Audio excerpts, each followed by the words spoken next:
اور میرے وطن کے پیارے پیارے چمکتے ستاروں، السلام علیکم۔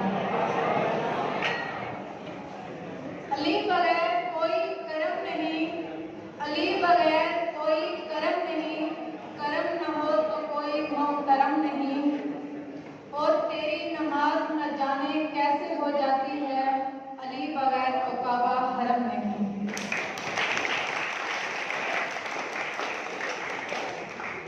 آج مجھے جس موضوع پر لفظ کشائی کرنے کا موقع ملا ہے وہ ہے انتہا پسندی اور اسلام۔ انتہا پسندی ایک دیوانہ ہے، دیوانگی ہے جو اسلام میں بھی اس چیز کو منع کیا گیا ہے۔ انتہا پسندی دوسروں پر تو مبنی رکھتی ہے، لیکن جب اپنی باری آتی ہے تو وہ خاموش ہو جاتا ہے۔ لیکن ایسا کیوں ہوتا ہے؟ سامنے ظلم ہوتا تو دیکھتا ہے، لیکن آنکھوں پہ پٹی باندھ لیتا ہے۔ یہ ہمارا آج کا مسلمان ہے۔ میرے پیارے حاضرین کرامی، میں آپ لوگوں سے یہ کہنا چاہوں گی کہ انتہا پسندی کو شریعت میں منع کیا گیا ہے۔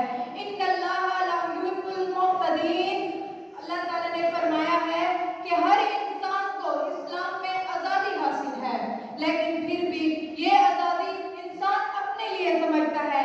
یہ نہیں سوچتا کہ سامنے والے شخص یا سامنے والے بھائی یا سامنے والے مسلمان کے ساتھ بھی وہی رویہ اختیار کیا جائے جو گھر میں چار دیواری کے ساتھ اپنے ہی بھائی، اپنے ہی مسلمان بھائی کے ساتھ کیا جاتا ہے۔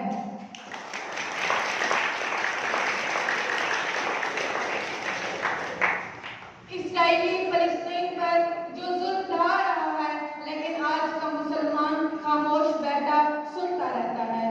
افواہیں پھیلتی رہتی ہیں کہ آج مسلمان بیٹی کے ساتھ ظلم ہوا ہے، دوسرے تک ویڈیو بھیجتا ہے، لیکن یہ نہیں سوچتا کہ ہمارے گھر میں بھی ایک ماں بہن بیٹی ہے۔ اگر ہماری ماں بہن بیٹی کے ساتھ ایسا کیا جاتا تو آج کیا ہم خاموش بیٹھے رہتے؟ ایسا نہیں ہوتا، کیونکہ آج کا مسلمان صرف اپنے تک ہی محدود رہ گیا ہے۔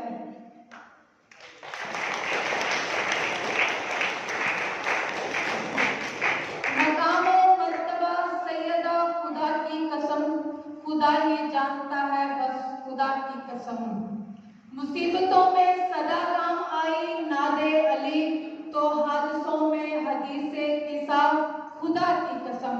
نبی کی بیٹیاں کتنی ہیں بحث مت کیجیے، موبائلے میں نظر آ گیا خدا کی قسم، تیرے مجازی خدا کو جو غور سے دیکھا، تیرے مجازی خدا کو جو غور سے دیکھا، نصیری بولے یہی ہے خدا، خدا کی قسم۔